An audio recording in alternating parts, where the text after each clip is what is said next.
Assalamualaikum warahmatullahi wabarakatuh. Bismillahirrahmanirrahim. Alhamdulillahirabbil alamin. Assalatu wassalamu ala asrafil anbiya wal mursalin Sayyidina Muhammadin wa ala alihi wa ashabihi ajma'in, amma ba'du. Kita lanjut pengajian kita, masuk kepada salat istisqa. Bismillahirrahmanirrahim. Faslun fi salatil istisqa'i. Wa salatul istisqa'i masnunatun. Faya'muruhumul imamu bittaubati wal qurbati wal khuruji minal madzalimi wasiyami salasati ayyamin. Summa yahruju bihim fil yaumir rabi' fi siyabin bazlatin wastikanatin wa tadarru'in wa yusalli bihim rak'ataini ka salatil 'idi. Paslon, satu pasal menjelaskan tentang wasolatul istisqa. Adapun salat istisqa, salat minta hujan, ya. Hukumnya apa? Masnunatun, hukumnya sunnah. Caranya bagaimana melaksanakan salat istisqa? Faya'muruhumul imamu, maka sebelum pelaksanaan salat istisqa, tata caranya yang benar adalah faya'muruhumul imam, pejabat pemerintah, al-imam, pejabat pemerintah memerintahkan kepada rakyatnya, pertama bitaubati, untuk taubat. Jadi enggak langsung sholat begitu aja, tapi sebelum sholat pejabatnya, pemerintahnya memerintahkan rakyatnya untuk taubat. Kenapa? Karena rakyatnya udah berbuat zolim, rakyatnya udah ngambil duit rakyat, salah ya, itu diantaranya hadirin. Jadi suruh taubat dulu. Yang kedua wal kurbati, ya. Yang kedua adalah dekatkan diri kepada Allah. Artinya apa? Laksanakan kewajiban-kewajiban mereka kepada Allah. Salat sunnah, ya, salat fardunya, kewajiban-kewajibannya kepada Allah, kerjain semua. Itu namanya kurbah. Banyakin dia zikir, banyakin dia membaca ayat-ayat suci Al-Quran. Itu semuanya diperintahkan oleh pejabat pemerintah. Yang ketiga wal khuruji minal madzalim, mengeluarkan daripada perbuatan-perbuatan zalim. Yang pernah ngambil hak orang suruh balikin, yang pernah mitnah, ngejelekin dan lain sebagainya minta maaf, semuanya begitu. Wal khuruj, mengeluarkan daripada perbuatan-perbuatan zalim. Itu semuanya kerjain. Wa kalau udah selesai wasiyami salasati ayam, nggak langsung dikerjain sholat istisqa, tapi ngapain? Selesai tadi itu 3, taubat, kurbah, mengembalikan daripada perbuatan zalim. Yang keempat baru wasiyami salasati ayyam, yaitu puasa 3 hari. Diperintahkan pula juga oleh pemerintahnya. Puasa dulu 3 hari, ya, puasa sunnah. Summa, kemudian selesai yang tadi semua disebutin, taubat, kurbah, khuruj, siam 3 hari, summa yakhruju bihim, baru kemudian keluarlah bihim, ya, dengan bersama mereka. Siapa yang keluar? Pejabat pemerintahnya. Pejabat pemerintahnya keluar dengan rakyatnya, dengan masyarakatnya. Kapan? Fil yaumir rabi, pada hari keempat. Hari keempat maksudnya dari tadi 3 hari. 3 hari pertama dia puasa, sehari kedua, hari ketiga dia puasa, hari keempat baru dia keluar melaksanakan sholat istisqa. Itu caranya demikian. Bagaimana caranya? Fi siyabin bazlatin. Jadi dia keluar mau sholat istisqa pada hari yang keempat dengan menggunakan pakaian-pakaian yang, ya, bazlat, yang kurang bagus, yang udah mulai kusam, yang udah mulai jelek. Bukan pakai baju baru kayak lebaran, bukan pakai baju yang cakep, bukan pakai baju yang mahal, tapi bazlatin, pakai pakaian yang jelek, ya. Kenapa demikian? Wastikanatin, ya, seperti pakaian orang-orang miskin, kumel, apa namanya, bolong-bolong, sobek. Nah, keluar pakai pakaian begitu, ya. Wa tadarru'in, selain itu juga harus tadarru', tunduk, rendah hati, nggak menimbulkan kesombongan, nggak diangkat dadanya, nggak diangkat kepalanya, tapi dia nunduk. Tuh caranya demikian. Masya Allah ya. Kenapa? Karena dia menunjukkan bahwa kita ini lagi butuh, kita ini lagi perlu pertolongan, kita ini lagi memerlukan sesuatu yang sangat-sangat kita butuhkan. Berupa apa? Air. Maka tunjukkan kerendahan hati kita, kehinaan kita di hadapan Zat yang Maha Kuasa. Kayak kita begini aja Pak Bu, kayak kita mau minjem duit sama orang, apa kita sombong? Ya, apa kita dengan sebab kita mau minjem duit sama dia kita tunjukin ya kegagahan kita tunjukin apa namanya kehebatan kita? Kan nggak mungkin. Kita mohon-mohon, kita apa bahasanya, kita nunduk-nunduk, kita merendahkan diri kita dan lain sebagainya. Tujuan supaya apa? Supaya dikasih pinjem tuh duit, kan begitu. Lah begitu juga kita sama Allah, kita lagi butuh nih Allah, kita lagi butuh air, kita lagi butuh hujan.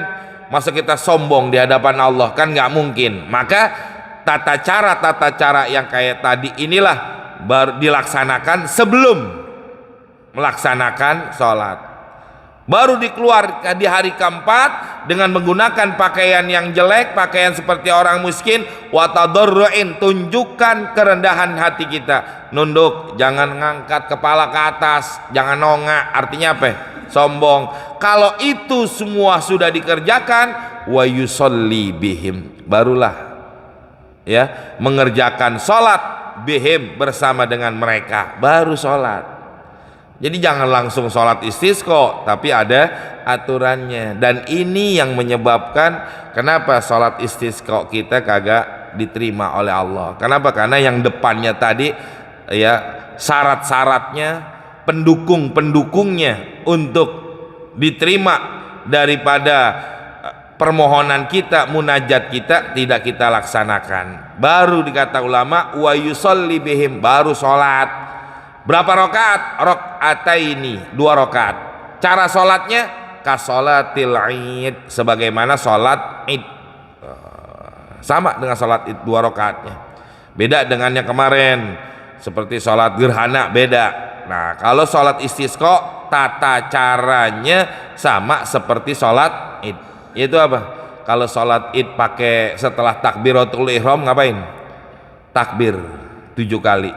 Nanti di rakaat kedua takbir 5 kali. Nah, kalau sholat istisqa ya setelah dia apa namanya, setelah dia takbiratul ihram, dia takbir juga Allahu Akbar, nanti bacain astaghfirullahaladzim dan lain sebagainya. Perbanyak daripada istighfar. Al istisqa'u, adapun istisqa. Apa itu istisqa? Thalabus suqya, ya, meminta hujan minallahi ta'ala, dari Allah subhanahu wa ta'ala, indal hajati, tatkala lagi hajat. Itu salahnya jamaah, lagi indal hajat. Kalau lagi hajat, lagi butuh, silakan.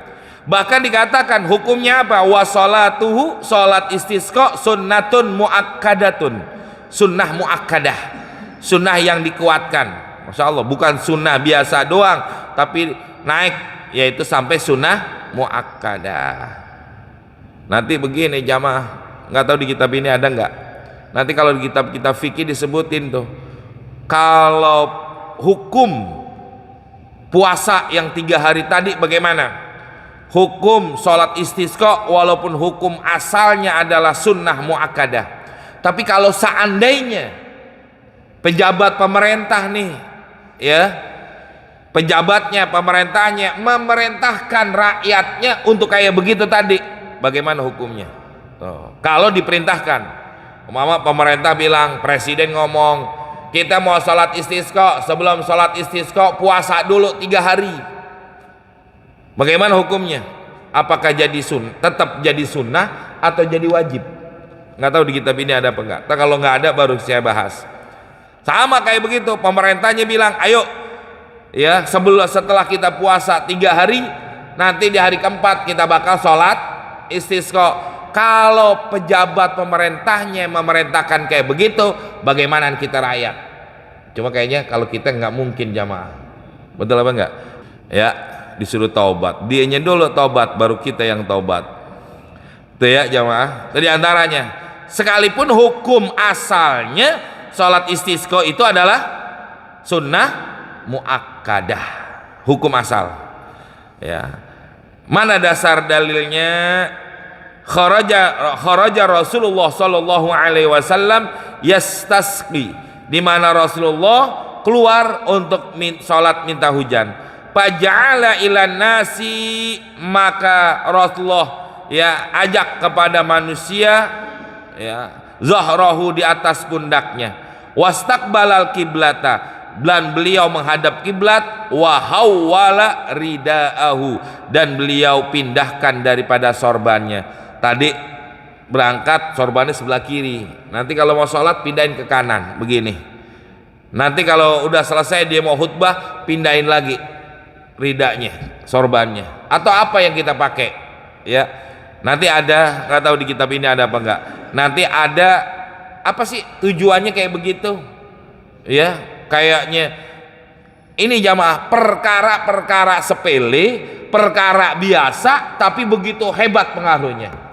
Dan ini yang kadang-kadang orang zaman sekarang menyepelekan yang kayak begini ya.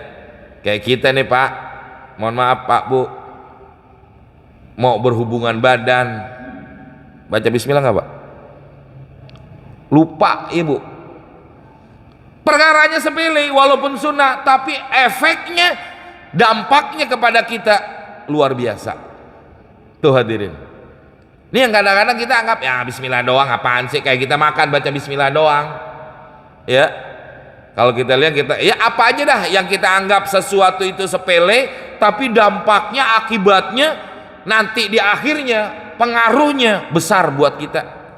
Kita makan bismillahirrahmanirrahim ya, gua makan baca bismillah, nggak makan nggak baca bismillah, sama aja kenyang juga, tapi dampaknya nanti kesononya, pengaruhnya sama kayak orang berhubungan badan suami istri, baca bismillah apa kagak? Enggak, beda. Nanti anaknya bagaimana, begitu begini sebagainya. Pengaruhnya kalau dia baca bismillah dengan nggak baca bismillah, bukan hanya ke anak, nanti bagaimana ke kita orang tua, bagaimana ke cucu dan lain-lain sebagainya. Makanya salah satunya dalam kitab diungkap oleh ulama, kenapa orang-orang dulu anak-anaknya pada nurut, anak-anaknya pada patuh, anak-anaknya pada nggak pernah melawan orang tua, karena orang tua salah satunya mereka berhubungan badan membaca bismillah. Kalau sekarang kan nggak jamaah, cuma melampiaskan nafsu itu. Nah sama kayak begini, ini yang kadang-kadang kita anggap sepele tapi sebenarnya besar, sesuatu yang akan diterima. Kayak mindahin sorban dari kiri ke kanan begini, apaan hasilnya sih? Kan begitu Pak ya? Betul. Kayak kita sholat pakai sorban sama sholat nggak pakai sorban, pahalanya apa? Beda. Dampaknya buat kita ke depan nanti itu akan lebih beda. Nah ini yang dikatakan apa ya bahasanya, kalau semalam saya baca kitab dikatakan bahwa nilai sesuatu itu akan ada harganya ya kalau sesuatunya itu diawali dengan sesuatu yang paling baik ya. Sekali lagi, sesuatu itu akan ada nilainya manakala sesuatu itu diawali dengan yang baik. Baca bismillah baik, maka awali ya. Maka benar apa kata Nabi SAW, segala sesuatu yang baik kalau tidak diawali dengan baca bismillah fahuwa aqta, maka putus keberkahannya. Makanya kita kadang-kadang melakukan sesuatu tidak baca bismillah, berkahnya hilang ya, nggak kelihatan. Kalau kita nih Pak nggak begitu kelihatan. Kalau buat orang-orang soleh, buat orang-orang yang dekat sama Allah, perkara yang begini bakal kelihatan. Kalau kita kan karena banyak dosa yang akhirnya apa, nggak kelihatan begini. Kayak orang baca bismillah, ya. Kalau orang-orang soleh nanti gini melihat apa? Yang dimakan bukan makanan, yang dilihat bukan nasi, yang dilihat bukan lauknya, tapi yang dilihat adalah apa? Bangkai. Naudzubillah min dzalik. Kalau kita sih yang buat kayak kita di jamaah, tetap aja kita lihat apa? Nasi, kita lihat apa? Lauk. Kenapa? Karena banyak dosa-dosa kita. Tapi orang-orang soleh nggak seperti itu. Tatkala dia ucapin bismillahirrahmanirrahim, yang tadi kelihatan bangkai rubah menjadi nasi kembali. Nah, ini namanya keberkahannya, efeknya, dampaknya kembali kepada kita. Termasuk apa? Memindahkan sorban dari kiri ke kanan, kanan ke kiri pada waktu pelaksanaan sholat istisqa. Jangan dianggap sepele. Apa aja semuanya, maksud saya begitu jamaah. Kalau kita ini ntar pulang ke rumah, mau masuk ke rumah kita sendiri, ucapin assalamualaikum. Jangan enggak, efeknya, dampaknya nanti kita rasain nanti, ya. Rawahu Muslimun wa zadal Bukhari, ya, dan menambahkan daripada Imam Bukhari, yaitu apa? Di antaranya jahrun, dia baca kencang, mengeraskan suaranya pada pihima, pada 2 rakaat sholat istisqa. Bil qiraati, dengan bacaannya kayak kita sholat maghrib, sholat isya, sholat subuh, Fatihahnya kencang, surahnya. Sekalipun dilaksanakannya pada siang, kayak sholat ini dah, apa namanya tadi, Id. Sholat Id kita baca gimana? Kencang. Walaupun di siang hari emang sunnahnya kayak begitu. Jangan nanti sholat duha lo baca kencang juga, repot, ya. Jadi ada aturan yang betul-betul harus dikerjain sesuai dengan. Ini kan siang, bacanya harus pelan. Nah, buktinya zohor yang wajib aja pelan, asar yang wajib aja pelan. Kenapa nih sholat sunnah jadi kencang? Inilah ada sesuatu hikmah di balik itu semua. Wal ahadisu fi dzalika katsiratun. Adapun hadis yang menerangkan yang demikian itu banyak. Jadi dasar dalilnya kuat, ada petunjuknya. Bukan kita beribadah, kita melaksanakan satu perintah bukan semau kita, tapi kita melaksanakan sesuatu dengan dasar dalilnya. Nah, di sini jamaah, ya, kekuatan kita dalam melaksanakan satu ibadah betul-betul bukan kemauan kita, yang ngatur kita adalah Allah dan Rasulnya. Ingetin kayak begitu. Jangan sampai kayak orang Yahudi dan Nasrani, mereka mau merubah aturan agama. Makanya apa? Mereka rubah tuh aturan-aturan agama yang ada di dalam kitab suci mereka, baik itu di Injil ataupun di Taurat, dirubah oleh umatnya, yang akhirnya apa? Kafir mereka. Nah, umat Islam zaman sekarang udah mau kayak begitu, aturannya dirubah macam-macam. Ya Allah, ya, dalam segi apa aja, bukan hanya dalam sholat, dalam pernikahan, dalam niaga, dalam usaha dan lain sebagainya. Naudzubillah min dzalik. Jangan sampai termasuk orang yang akan hancur daripada agamanya. Ini tanda-tandanya. Berikutnya, summa qablal khuruj, kemudian sebelum keluar, ya, imam nih, seorang pejabat, sebelum dia keluar, ya'izukumul imam, ya, seorang imam, seorang pejabat memberikan nasihat kepada rakyatnya, ya. Al imamu bacanya jadi fa'il daripada ya'izu, humnya jadi maf'ul, ya'izuhumul imamu, begitu bacanya, ya. Imamnya jadi fa'il, ya. Maka keluar memberikan nasihat kepada mereka. Siapa yang memberikan nasihat? Al imamu, yaitu imamnya. Wa bi khaufihim, dengan cara bagaimana? Memberikan rasa takut kepada mereka, ya, azab Allah, akan azab Allah. Jadi nasihatinnya dengan apa? Bagaimana nanti kalau orang-orang yang berbuat dosa, bagaimana itu, ini lain sebagainya, timbulkan, ya, rasa takut kepada mereka tentang azab Allah. Itu cara-cara nasihatnya. Nah, itu juga nanti isi daripada khutbah salat istisqa. Salah satu isinya demikian juga. Jadi jangan khutbah salat istisqa khutbah minta hujan, nerangin tentang yang lainnya, nggak pas namanya di situ jamaah. Nah di sini juga caranya timbulkan rasa takut mereka kepada Allah. Wa yadhkuruhum bil awaqib, dan terangkan kepada mereka, sebutkan kepada mereka bil awaqib, akibat-akibat yang mereka terima dengan sebab apa? Perbuatan dosa, perbuatan maksiat mereka. Sebutin bagaimana akibatnya, apa yang akan mereka terima itu semuanya.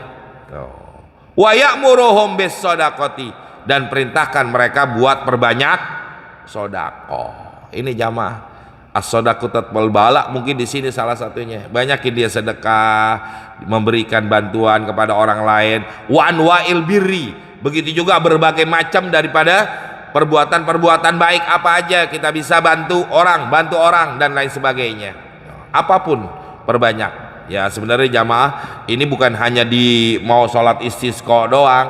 Ya sekarang pun kita untuk menghindar daripada sesuatu kejelekan, akibat-akibat yang dampaknya jelek kepada kita, salah satunya apa? Banyakin beramal soleh, banyakin kita sedekah, jauhi daripada perbuatan zalim.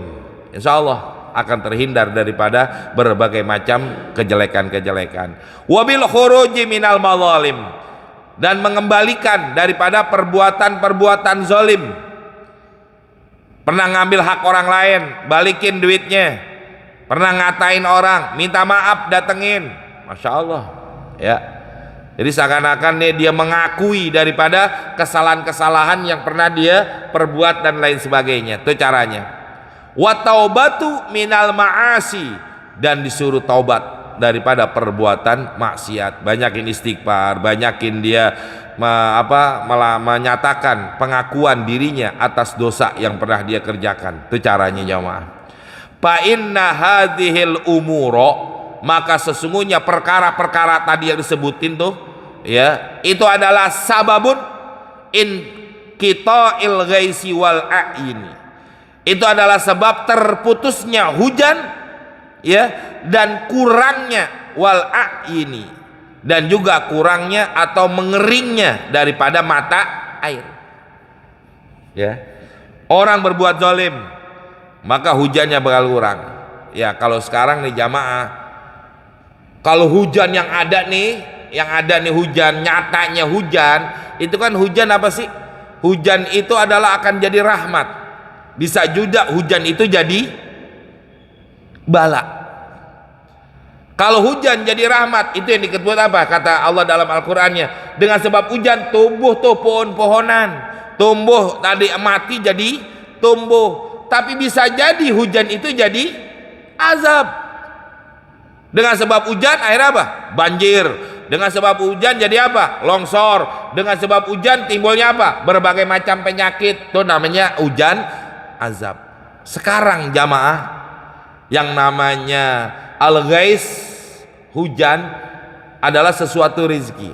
Nah begitu juga kita nih Pak Bu, kalau kita pengen dapat rezekinya lancar, ya itu tobat banyakin, istighfar banyakin, lakuin kebaikan, banyakin kita sedekah. Insya Allah rezeki kita lancar. Ini kenapa sih nih? Ya rezeki kita sempit.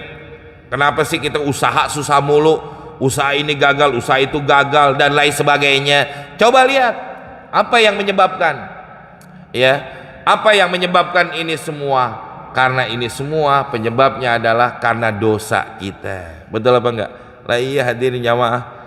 Ya kita aja nih Pak Bu, kalau punya rezeki, kita punya duit lebih, yang kita bagi siapa? Orang yang baik sama kita. Betul. Orang yang sombong sama kita, orang yang nggak pernah bantuin kita bagi, enggak. Allah pun demikian. Wah si fulan rajin nih sholatnya, si fulan ngakuin dosanya, si fulan melakukan itu ini kebaikan, Allah kasih rezekinya lancar. Tapi kalau kita berbuat dosa sama Allah, nah, maka di sini dikatakan oleh ulama, fa inna hadzil umuro sababun in qita'il ghaisi wal a'ini. Ini yang menyebabkan terputusnya hujan dan keringnya daripada mata air. Maka kalau kita pengen rezeki kita nggak putus, rezeki kita nggak pernah kering, apain? Banyakin kita berbuat baik. Ya, banyakin kita sodakoh. Lagi miskinnya, lagi susahnya kita mau sedekah. Ini kadang-kadang kita ya gue sedekah, duit segini-gininya sedekah, duit lagi begini kurang-kurangnya, kita lagi butuh-butuhnya disuruh sedekah. Kalau mau kita yang nerima sedekah, ini pikiran kita kayak begitu. Memang betul nominalnya kurang, angkanya berkurang, tapi nanti dampaknya kembali kepada kita akan lebih besar. Dengan sebab apa? Kita pancing tuh kebaikannya Allah. Kayak orang mancing, Pak, Bu. Pernah mancing, Bu? Ya, kalau orang mancing gimana? Jangan pakai kail doang. Kail doang nih. Ya. Mau dimakan sama ikan? Enggak. Coba kalau kita pakein udang. Apalagi, Pak? Kan kalau orang mancing pakai umpan. Mau makan apa nih? Ikan apa nih? Kadang-kadang pakai kerutu, ya pakai apa gitu dan sebagainya. Saya pernah ngelihat orang bikin inian, Pak, bikin apa namanya, pelet, kayak telur asin. Saya bilang, ya telur asin ini kan gue yang makan, saya kata gitu. Daripada ikan tuh yang makan, yang sayang banget tuh telur asin. Tapi itulah tata caranya begitu, mancing. Coba kalau nggak ada umpannya, mau dimakan ikan? Ikan mabok, ikan lagi ikan lagi nggak bener baru dimakan. Nah begitu juga yang namanya kita jamaah. Umpan dulu tuh sedekah, umpan dulu dengan berbagai macam kebaikan. Insya Allah hujan rezeki kita nggak bakal turun. Wahirmani rizki, akan terhalang namanya rizki. Hirman, terputus, terhalang, ketutup rizkinya. Dengan sebab apa? Perbuatan zolim kita.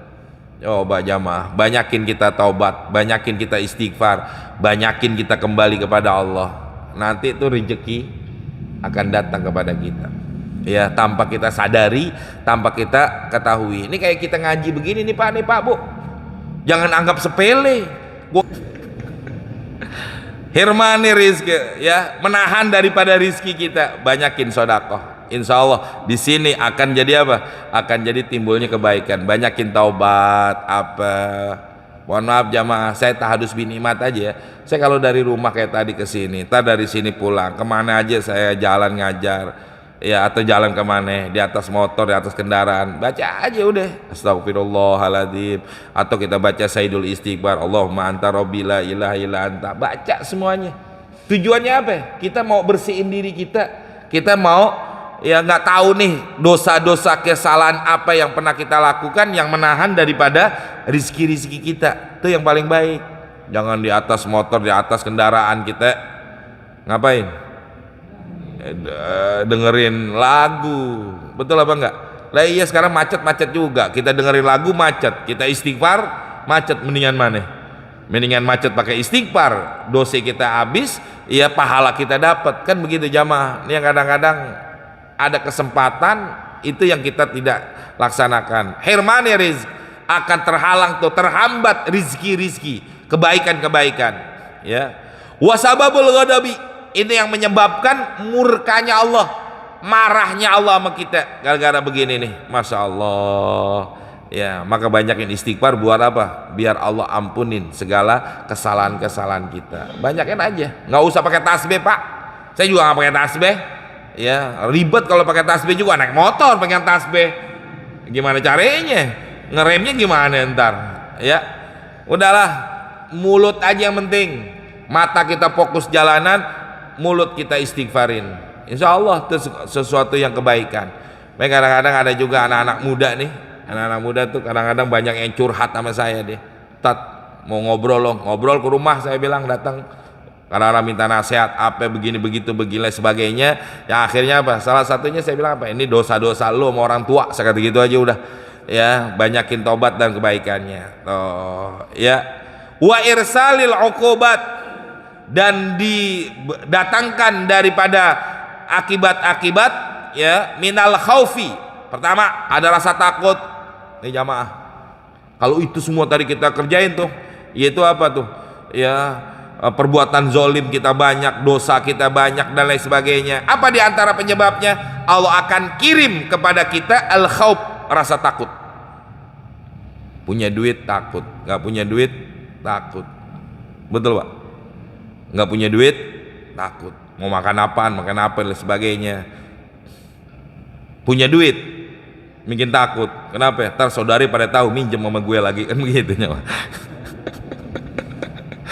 Ya Allah, udah kagak enak-enak itu hidup, ya rasa takut.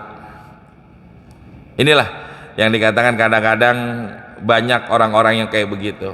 Artinya ya itulah yang terjadi, ya rasa timbulnya berbagai macam sesuatu, kebaikan dan lain sebagainya. Tapi yang menyebabkan apa? Dosa kita. Yang berikutnya lagi Allah kirimkan, pertama rasa takut, walju, rasa lapar. Lapar bukan lapar hanya perut ya, nanti dampaknya lapar apa? Lapar secara bukan hakiki, tapi laparnya dikata apa? Ini orang pengennya ambil semua, rakusnya dia, ya seakan-akan kayak orang udah makan lain, bungkus lain, ngumpetin lain lagi, nah semuanya diambil. Nah, tuh juknya di situ maksudnya, ya. Wa naqsi minal amwal, ya kekurangan harta, wazuru, kekurangan daripada buah apa tanaman-tanaman, wasamarot, buah-buahan, bal sababu tadmiri ahli dzalikal iklim, dan itu adalah sebab kesengsaraan. Tadmir itu kesengsaraan, ya. Bal sababu tadmiri ahli dzalikal iklim, itulah sebab kesengsaraan daripada penduduk ahli dunia atau penduduk kampung dengan sebab mereka melakukan perbuatan dosa. Zalikal iklim, iklim itu penduduk, ya orang-orang apa yang tempat tinggal, itu namanya iklim. Qala Allah Ta'ala wa idza aradna an nuhlika qaryatan amarna mutrafiha papasaku fiha fahaqqu alaihil qaulu. Masya Allah ya.